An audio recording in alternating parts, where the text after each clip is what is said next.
Boldwood presents The Magic of Provence, written by Alison Roberts and read by Emma Powell. Chapter 1. The flashback came from nowhere. In the last place that Fiona Gilchrist would have expected it to happen. Her happy place. Nearly midnight, so she was alone in the stables with the smell of the horses and the sounds of the big animals shifting in their stalls as they settled to sleep. A soft, welcoming nicker came from a big, warm-blood gelding as she lifted her hand to stroke the glossy, dark chestnut coat that was almost a perfect match for the colour of her own hair. "Is that poor sore foot of yours?" she asked quietly. "I've come to give it a wee bath with some Epsom salts." The horse swung his enormous head around to watch her put down a stainless steel bucket and a pile of clean bandages. She could feel the warmth and the huff of his breath on the back of her neck, but as she straightened again to lay the palm of her hand on his neck, she could feel the shiver that rippled down the horse's skin. It was the kind of movement that would be there if the animal had simply been annoyed by the touch of a fly. But she could sense muscles tensing below her hand, and she'd been around horses long enough to know that it was the seed of a fight-or-flight response to something deemed dangerous. It wasn't just this horse, she realised suddenly. It felt like every living creature in these stables was holding its breath. Even the black and white cat who lived in the shadows and the mice who would be sniffing around the bins for any fallen grains or oats. Everything was on alert, waiting. Later, much later, when she could think about it clearly, Fee realised that had been the trigger. That feeling like the world had paused because something terrible was about to happen. The familiar, comforting aromas of clean straw, warm horses and fresh manure morphed into a memory she'd never been able to escape. A sickening, smoky smell of aftershave interrupted by rapid panting of breath laced with whiskey. The sounds had become an echo of heavy footsteps on a wooden floor and a key turning in a lock. The soundtrack of being trapped in that room with him. She could even feel the pain. Fear was digging sharp claws into her skin now, reaching for something that lay even deeper than her bones. A horse nearer the main doors to the stables made the kind of snorting sound that suggested it was spooked. Another stamped hard enough for a solid steel horseshoe, which Fee had recently nailed onto its hoof, to thump loudly on the concrete beneath the layer of straw. She could hear and feel an even louder thump of a heart against her ribs. She edged around the door of the stall and found she had her hands wrapped around the handle of one of the large metal shovels that were used for scooping up soiled straw. What happened next was a blur. She saw the shape of the man coming out of the shadows of the unlit entrance to the huge barn. The horse behind kicked out the metal bucket in its stall, and a high-pitched neigh of alarm from a stablemate joined the clatter of the bucket hitting the wall. The next thing Fee was clearly aware of was that the man was lying on the cobblestones of the central walkway. A man she recognised as the stable manager. Her boss. He wasn't moving. Oh dear Lord, had she killed him? She stood there, frozen, the horror sinking in. Was this history repeating itself? Had she finally shown her true colours as her father's daughter? But only seconds later she heard the man groan.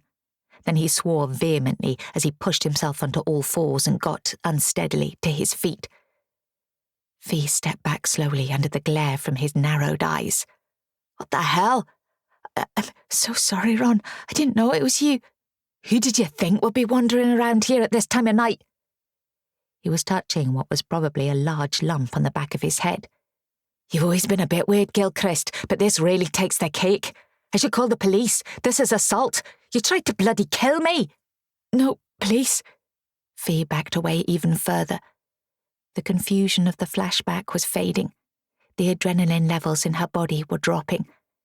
The absolute panic was gone, but the fear was still there. A different sort of fear, but still powerful enough to be crippling. A fear of being locked away. Powerless. "I'm sorry. I wasn't trying to hurt you." The words came out almost in a whisper. It was self-defense." "From what?" His gaze flicked up to the wild curls on her head, and then his lip curled as the blatant stare dropped to rake her entire body. The snort of laughter that followed held no amusement. "You think anyone would believe that I was that desperate?" He started to shake his head, but winced visibly as he spat out his next words. "Who'd want you?" The thought came from nowhere, but Fee realised that whoever had made up that saying about sticks and stones being able to break you, but that words could never harm you, couldn't have been more wrong. This was a physical pain that could only come from injury.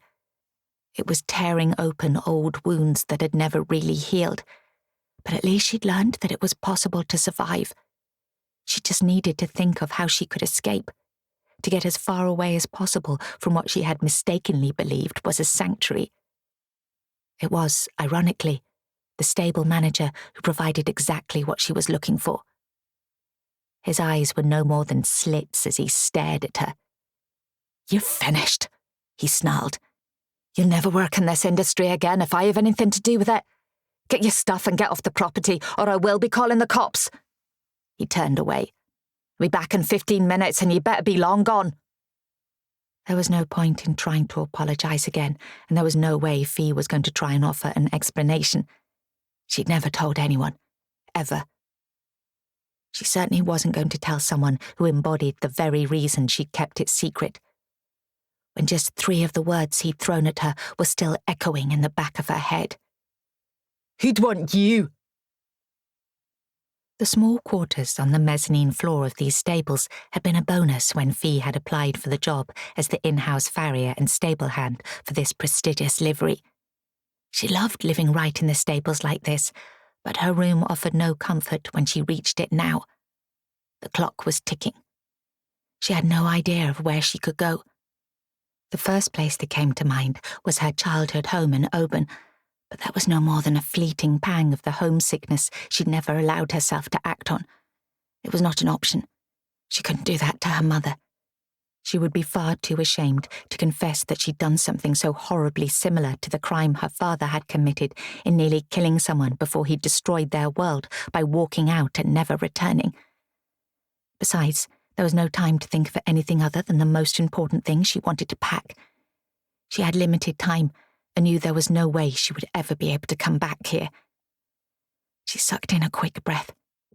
It helped that this felt as if she was trying to run from a fire and could only take what was most precious to her, like the leather tool bag full of her farrier tools. She rolled up her well-worn leather apron and tucked the heavy roll between the sturdy handles of the bag.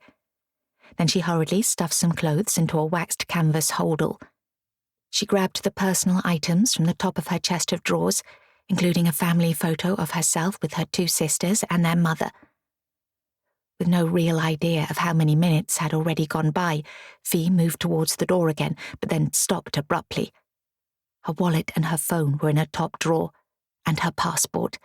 Thank goodness she'd remembered them. She'd also almost forgotten what else was in that drawer, hidden under some underwear that had long since become too tight to be comfortable. A key. A large, old-fashioned kind of key that wasn't going to open any door on this side of the English Channel. This key belonged to a little house in the south of France called La Maisonette, and it had been her sister, Ellie, who had told her to keep it when Fee had been there last Christmas. "You never know," she'd said. "You might need it one day." Right now, she couldn't remember much about the little stone cottage, enveloped by the mist of fear that was pushing her to flee while she still had time. She could, however, remember the donkeys that lived in the olive grove beside the cottage. She might not be able to catch the thought enough to define it, but she knew the memory was significant, important. In this moment, with her world tipped upside down from having been brutally shoved back into a past she thought she'd finally put to rest, it felt like it could even be life-saving. Fee was clutching the key in her hand as she left the stables behind her, threw the holdall into the back of her little hatchback, and drove away without a backward glance. She was leaving the life she'd been living long enough for it to feel safe, to feel like home. But it wasn't safe any longer. It had become part of what she'd run from a long, long time ago. She knew she had to escape. She hadn't known where to go, but now she did. She had a direction, something to aim for. Fee knew where she needed to be. La Maisonette. Chapter 2. Is she still there?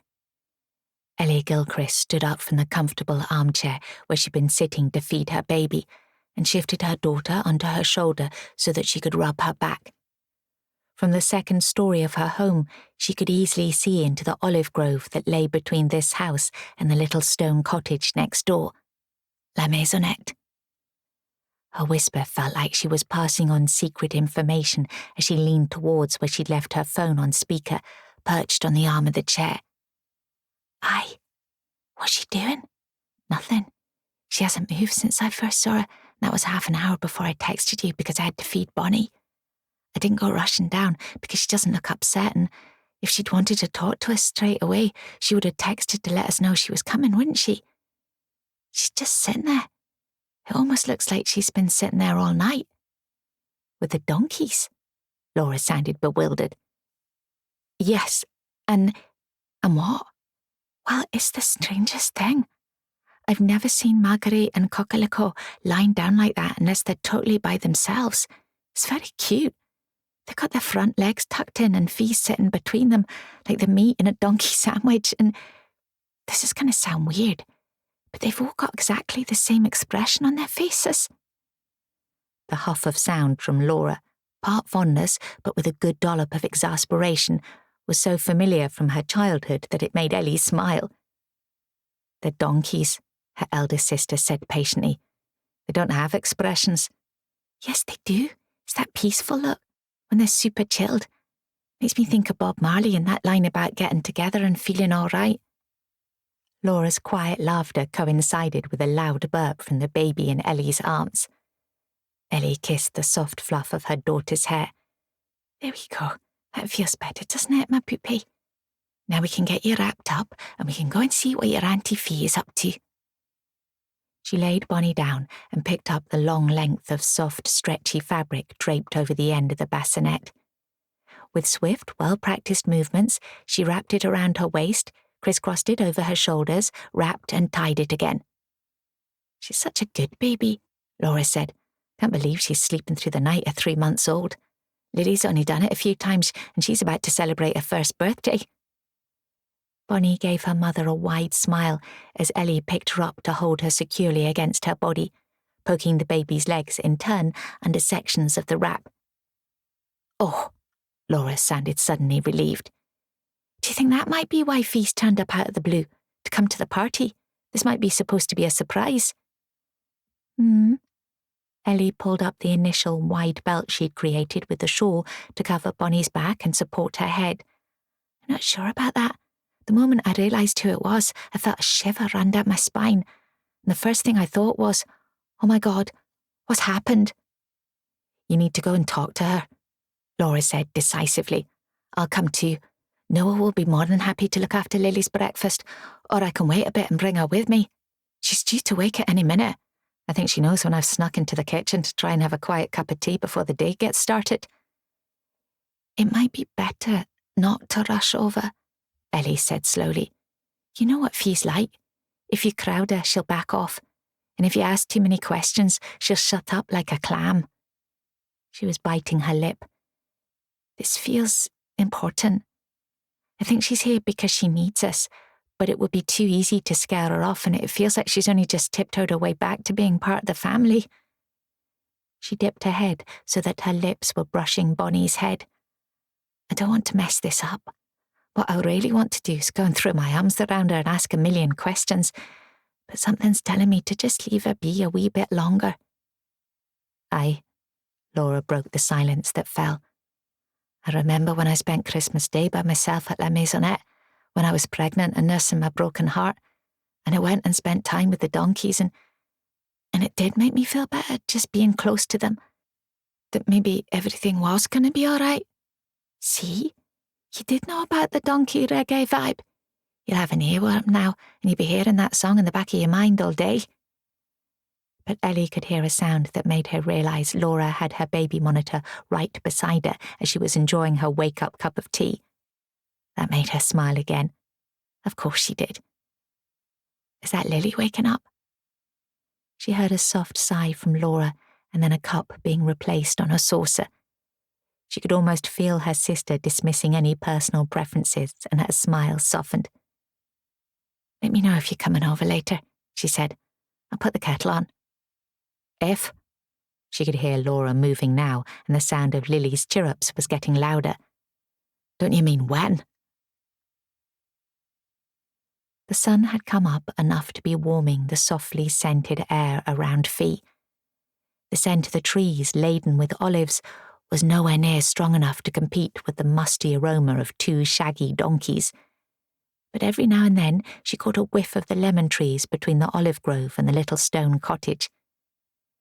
She hadn't used the key for La Maisonette yet. She'd finally arrived at some ungodly hour in the night after well over 30 hours driving and a channel crossing spread over 4 days. She'd slept in the car for a few hours until a faint bird call announced the approach of dawn. And that was when she'd finally finished her long journey to get where she'd wanted so much to be. With these 2 gentle, thoughtful creatures she'd fallen in love with the moment she'd met them months ago now. She was pretty sure they loved her back, but even if they didn't, they weren't going to ask her any questions she didn't want to answer, or judge her on what she looked like or what she'd done. They would be happy to simply be with her, and that unconditional acceptance was the only antidote she could imagine to the emotional wound that was still so raw. Who'd want you? Marguerite and Coquelicot, that's who. A ribbon of light was only beginning to ripple across the horizon as she'd bypassed the cottage and gone through the garden and the lemon orchard to get to the olive grove. But the donkeys weren't the least bit bothered by an unusually early visit. They'd probably woken up as soon as she shut the door of her car behind her, but they weren't standing up. They were lying beneath a tree, like 2 huge dogs, with both those big heads that were so out of proportion to their delicate legs and tiny hooves, raised far enough for them to observe Fee slipping quietly through the gate. They didn't even get up as she'd slowly approach them. She didn't say anything. She couldn't. It felt like something in her chest, something spiky and heavy, was getting big enough to choke her. It was hard enough to breathe, let alone try and talk. But maybe the donkeys didn't need to hear her voice to remember who she was. Or maybe they could sense her need to be close to them. She'd knelt down in front of them, extending her hands, palm out so they could sniff her. And, after what felt like too long to hold her breath, she'd felt the velvet tickle of their nostrils and could see the movement of their ears coming forward. Fee had wriggled closer and wrapped her arms around Marguerite's neck, and even that wasn't enough to make the donkey scramble to her feet. It was enough to make Fee bury her face against the shaggy coat that felt like an old doormat compared to the glossy horses she was so used to.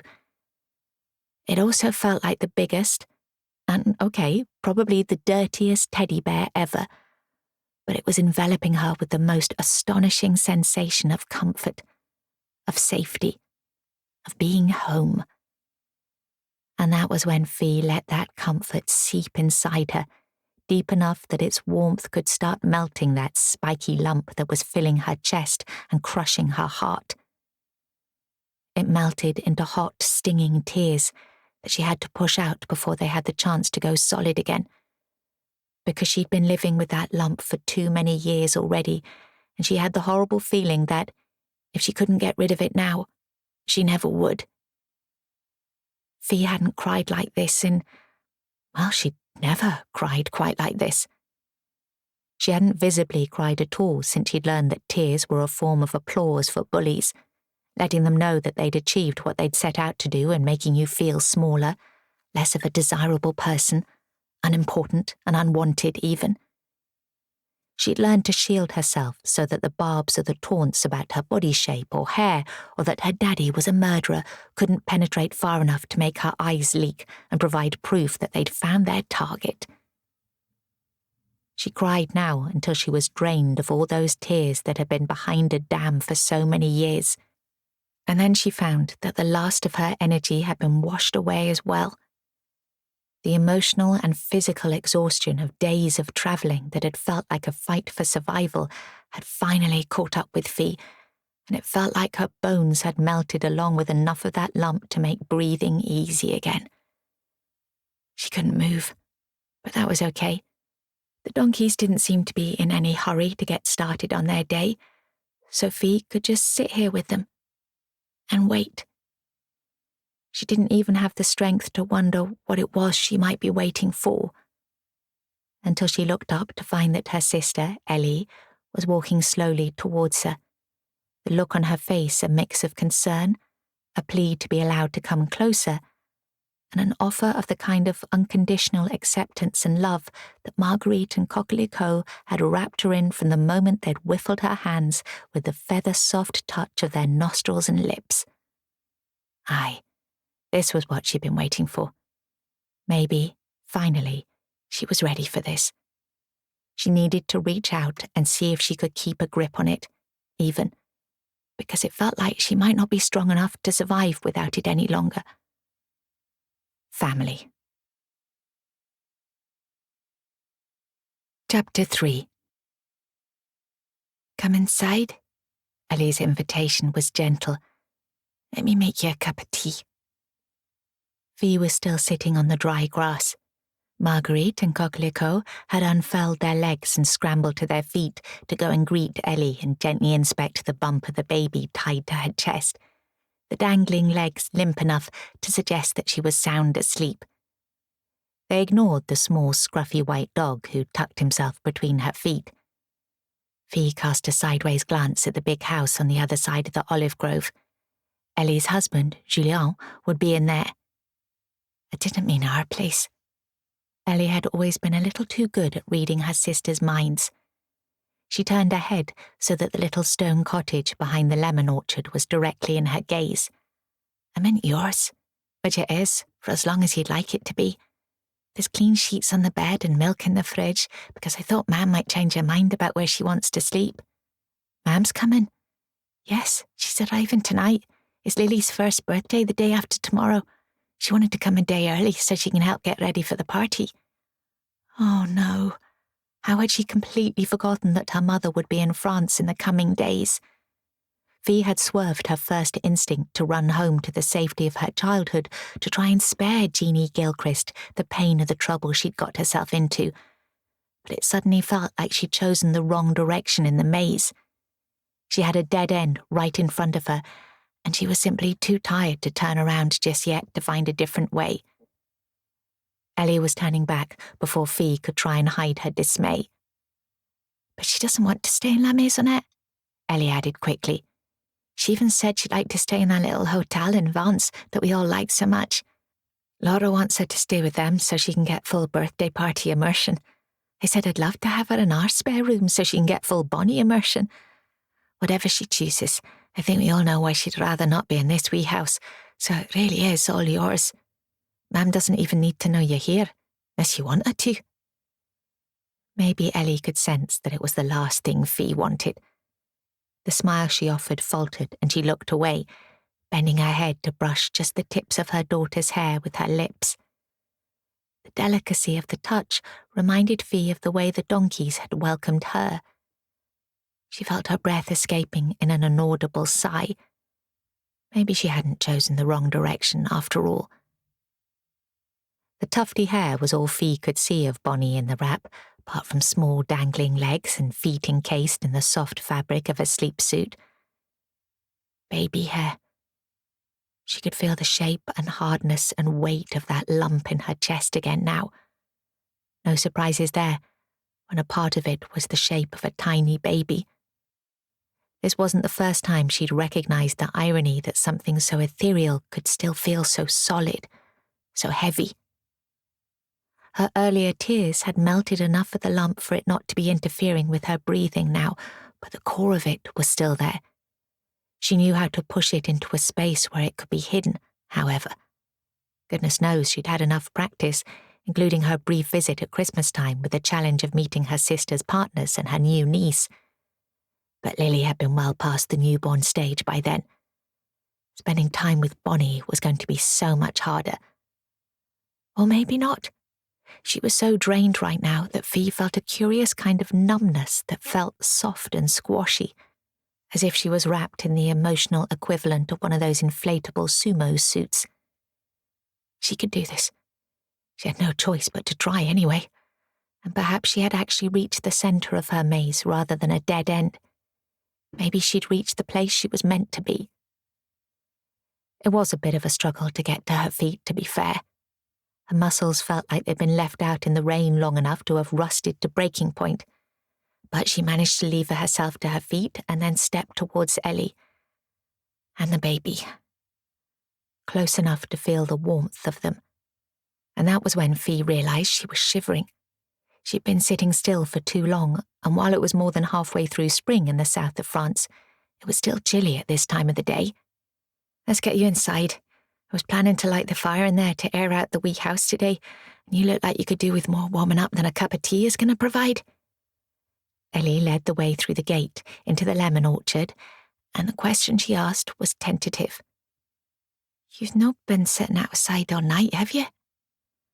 "No, just an hour or two, maybe." Fee's voice felt rusty as well. She hadn't really spoken to anyone for days now.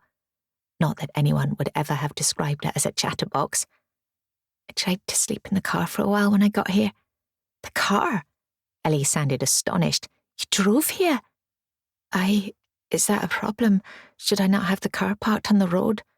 "No, it's no problem, but oh my gosh, how long did it take?" Fee shrugged. 4 days. I had to do a few things once I got south of London so that I could take the car across the channel. To her surprise, she found she wanted to talk. If she talked about things that didn't really matter, maybe she'd find a way to finally talk about the things that did matter, things that she'd never talked about to anyone. It seemed more than likely that those unspoken words, pushed into any available storage space, had contributed to the solid stuffing of that lump, and that whatever her tears had melted had created a weak spot. It wanted to escape. But part of her was fighting back, not yet ready to surrender.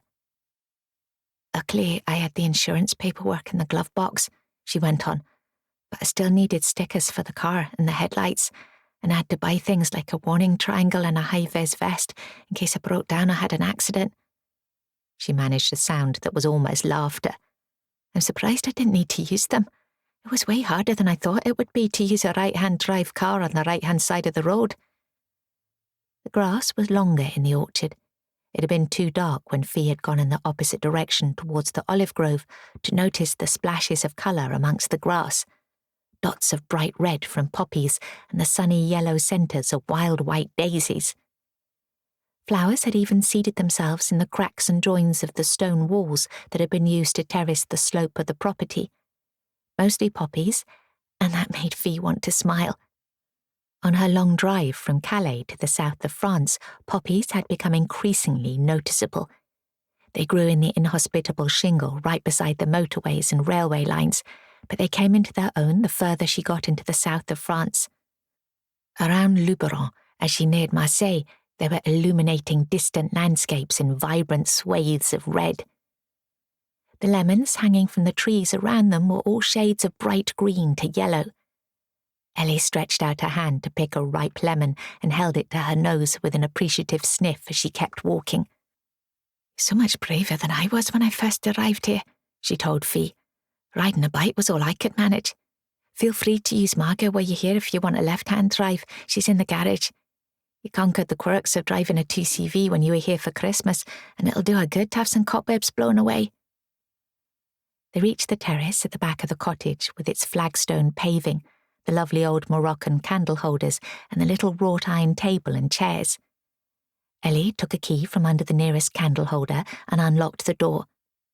"Have you still got the spare key I gave you?" Fee nodded. was when I knew I had to come here," she said quietly, "when I grabbed my passport and phone and found the key under some old knickers." Oh, maybe she hadn't used up her lifetime supply of tears. The look on Ellie's face as her sister realised that she'd left in a hurry because she was escaping something awful wasn't enough to make them fall. That happened when Ellie gave her a one-armed but surprisingly fierce hug as she protected Bonnie from getting squashed. "It's okay," she whispered in Fee's ear. "Whatever it is, it's going to be okay.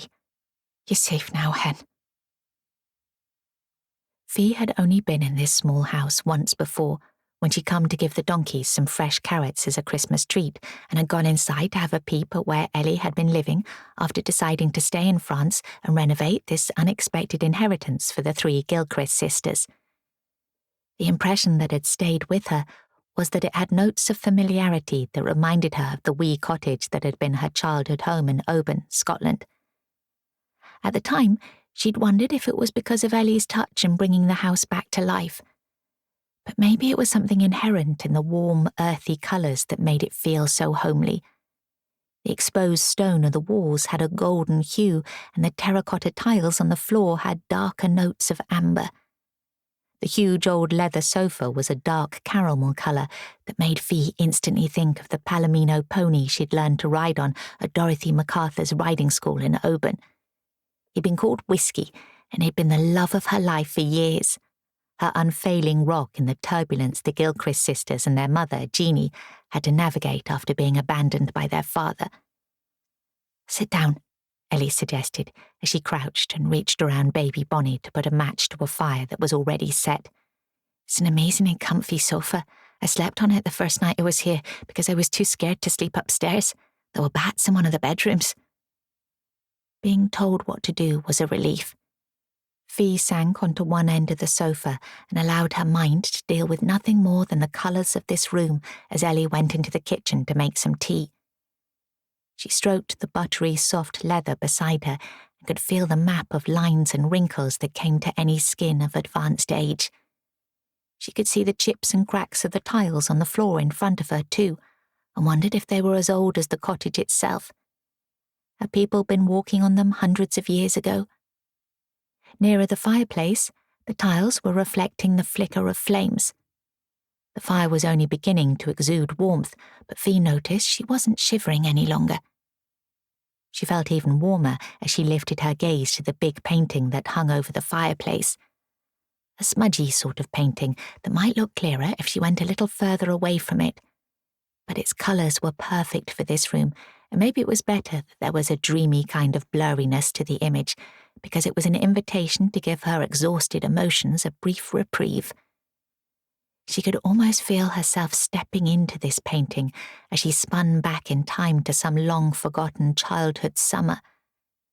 She was barefoot in that crunchy, golden, sun-dried grass, and she was picking wild flowers like daisies and poppies, tiny symbols of love that had stalks, so she could clutch them and present them so proudly to her beloved Mammy. Even when she closed her eyes, Fee could still see herself in that meadow. She could feel the sunshine and the bliss of not having to worry about anything, even if it was only for a blink of time. She heard the murmur of Ellie's voice from the kitchen, but it was too much effort to respond. She was sinking more deeply into this couch with the sigh of every breath leaving her body. She felt a soft blanket cover her body like a butterfly's kiss, but she didn't even try and open her eyes. She was safe. She could rest, at least for a little while. Chapter 4. There was a disconcerting moment, just before Fee opened her eyes again, where she had absolutely no idea where she was. She drew in a breath and held it and stayed very, very still. She could hear voices, and it made her think she was still dreaming because she knew those voices as well as her own. Laura, her beautiful, determined, bossy older sister, and Ellie, the baby, the gentle, happy little soul that everybody loved. Fee could only ever remember being in the middle, overshadowed enough to feel invisible sometimes, never able to shine quite brightly enough to be really seen most of the time. but she'd always been loved, all of the time. What time is it? Fee didn't realise she'd spoken aloud until she heard Ellie's response.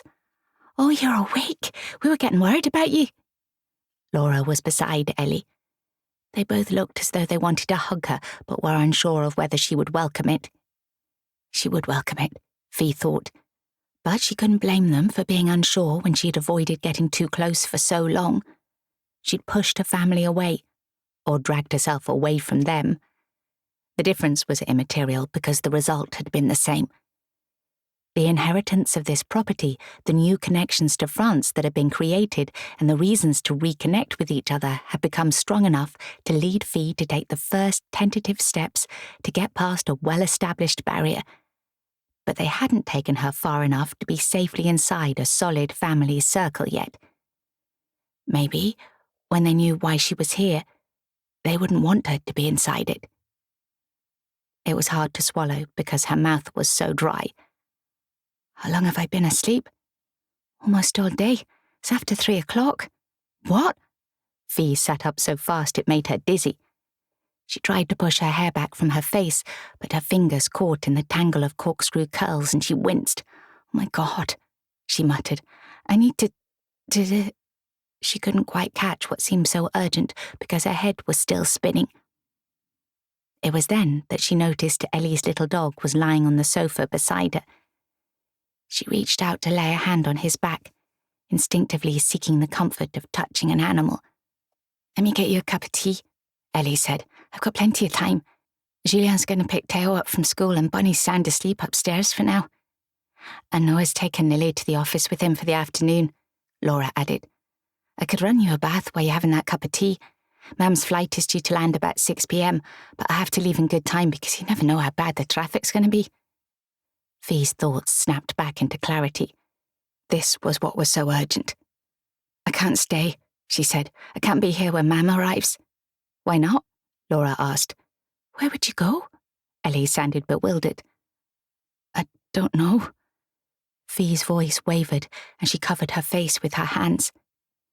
She felt the little dog move away and the cushions of the sofa dip as Laura sat beside her and put a hand on her arm. Through a gap in her fingers, she could see Ellie kneeling on the floor in front of her, and then she felt the touch of her hands on her knees. The physical connection between the three sisters created a bond that felt like a lifeline. What is it, Fee? Ellie asked, a desperate note in her voice. What's happened? I hit someone, Fee blurted, on the head, with a shovel. She gulped in some more air. I tried to kill him, just like Dada did to that man. Not that he'd used a shovel. Gordon Gilchrist had used his own forehead and delivered a Glasgow kiss that had been close enough to being fatal to brand him as a murderer in his absence. There was a moment's silence. Her sisters understood. They'd all tried so hard to protect their mother when they were children, even though they didn't understand why their world had been turned inside out. There had been an unspoken agreement that part of that protection was to never talk about it. They could understand why Fee didn't want to be the one to open that can of worms so brutally now. But what they didn't understand was why history was repeating itself. She could feel their fear that she was also going to vanish from their lives forever. They knew how much that would hurt all of them, especially their mother. Was he badly hurt? Laura asked. No, he got up very quickly, but he told me if I was still on the property in 15 minutes, he was going to call the police and get me charged with assault. Why? Ellie asked quietly. He must have had a reason to hit him. I thought he was going to hurt me. Fee knew her sisters could feel that she was shaking. She caught the look that passed between Laura and Ellie. Has someone hurt you before, Fee? Laura asked gently. Her voice sounded calm, controlled. She'd always been so good at being in charge. Fee could feel it happening, the breach happening in the dam that had been so solid until now. She could almost see the hairline crack appearing in the huge wall of emotional concrete she'd used to bury things that could have so easily destroyed her. She could feel the weight of what was behind that dam, the countless tears that had never been allowed to fall until this morning. But those tears had been spilling over the top of the dam. This crack, if it got any bigger, could release so much more it might be enough to drown her. She didn't want it to happen. It felt like failure. But there was a part of her that did want it to happen, because she was so tired. And that dam hadn't been simply to protect herself. It had been supposed to protect her family, not to become so wide it felt like her family was in a place she had no passport to visit.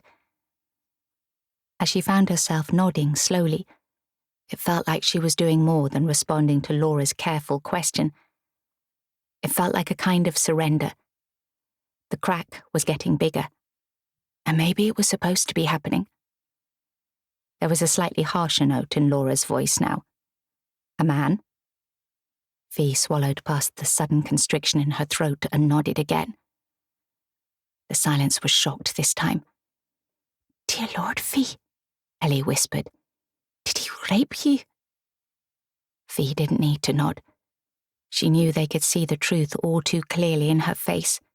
They could probably sense it in the wave of shame and fear that was rolling out from somewhere very deep inside her. Was it the same man? Laura sounded fierce now, as if she was ready to find a shovel and go after him herself. Fee shook her head. "No, it happened a long time ago. Very long time ago." Ellie's indrawn breath was a gasp. "Was it why you left home and went so far away?" Again, Fee shook her head. "No, it was in my second year at uni." Another meaningful look passed between Ellie and Laura. Fee could actually feel them sharing memories, joining the dots. "Does this have something to do with why you dropped out of vet school?" Laura asked quietly. "Yes." The word was no more than a whisper. "And why you avoided coming home for so long?" Ellie's words were thick with tears. "Oh, Fee, why didn't you tell us then?" "I couldn't. I wanted to, but..." She shook her head. "I just couldn't." "Why not?" Fee ducked her head. "I was too ashamed." Laura's breath escaped in an outraged huff. "What the hell did you have to be ashamed of?" Too many things, Fee thought. But she couldn't keep the truth hidden any longer. Too much of it had already escaped, so they might as well know the worst of it. Or at least part of the worst of it. "Because it was my fault that it happened." There was a beat of, what was it? Disbelief? Outrage even? "I wanted him to be attracted to me," Fee confessed. "I wanted to be like everybody else and to get over how stupidly shy I'd always been. I wanted him..." Her inward breath became a gulp. "I thought I was in love with him." "You wanted a lover," Ellie said quietly, "not a rapist." "Fiona?" Laura's quiet voice broke a short silence. "Aye?" Fee's response to Laura was wary. She knew this was serious if her full name was being used. She also knew she had no choice but to make eye contact with her sister. "Listen to me." It was... Laura pulled in a quick breath, and her next words came out slowly and deliberately, quietly vehement. "Not your fault." Ellie was nodding, tears streaming down her face. And then they were both hugging Fee, until she felt she couldn't breathe and it was too much. Any physical touch from a human was an intrusion into her personal space that made her hover close to that fight or flight button that would release all the adrenaline she might need. These were her